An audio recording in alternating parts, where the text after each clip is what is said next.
Le système scolaire finlandais. Tout le monde en parle comme d'un modèle. Mais qu'est-ce qu'ils ont de si spécial au juste? C'est quoi leur secret?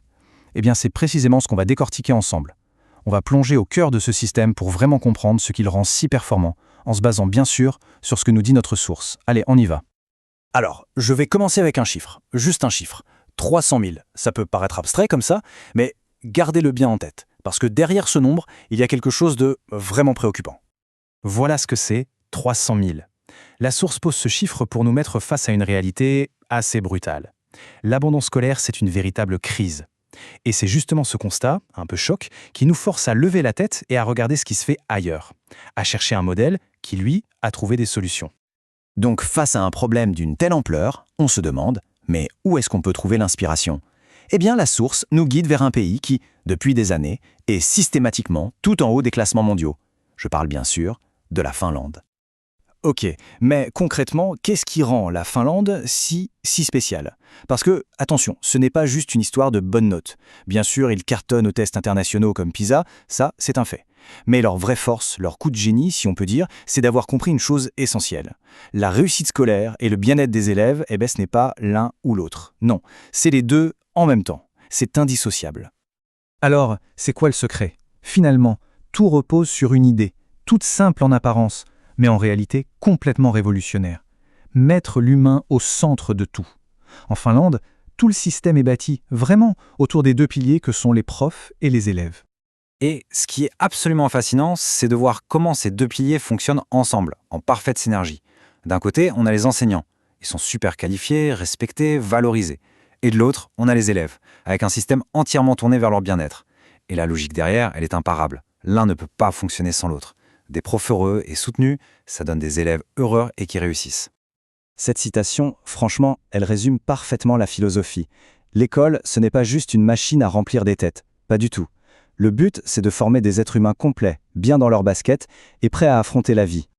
On arrive maintenant au deuxième pilier fondamental du système finlandais. Et tout tient en un seul mot. Un mot simple, mais puissant. La confiance. C'est cette confiance qui circule partout, à tous les niveaux, et qui permet de libérer tout le monde, les profs comme les élèves, de cette pression monstre des examens. Concrètement, ça veut dire quoi?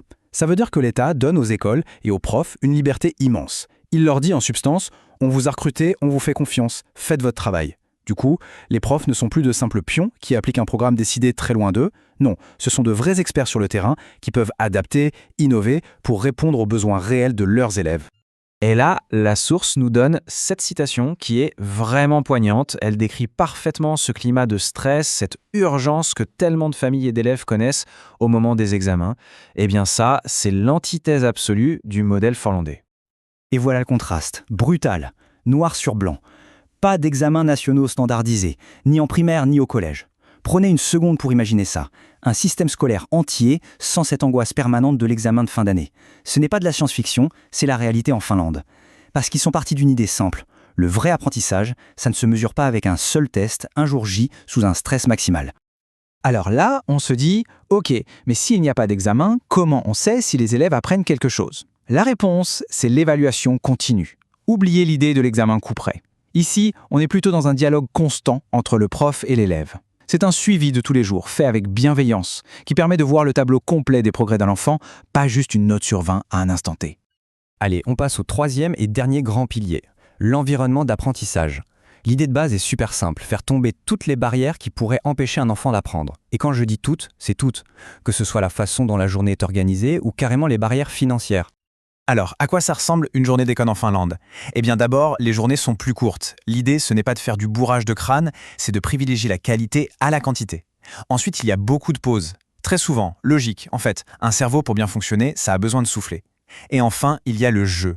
Le jeu n'est pas vu comme une simple récréation, non, c'est un outil d'apprentissage à part entière. Et ça, c'est un point, mais tellement important.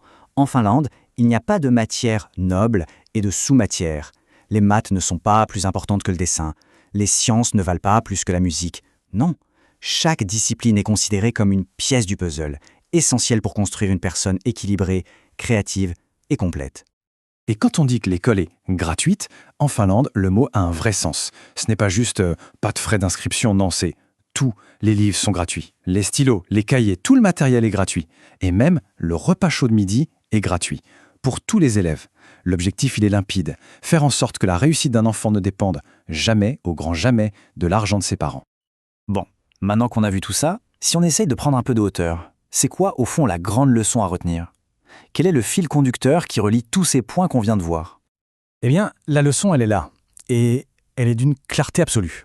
Pour la Finlande, la vraie richesse d'un pays, ce ne sont pas ses usines, ce n'est pas sa finance, ce sont ses habitants, son capital humain. Et donc, l'éducation, ce n'est pas vu comme une charge, une dépense.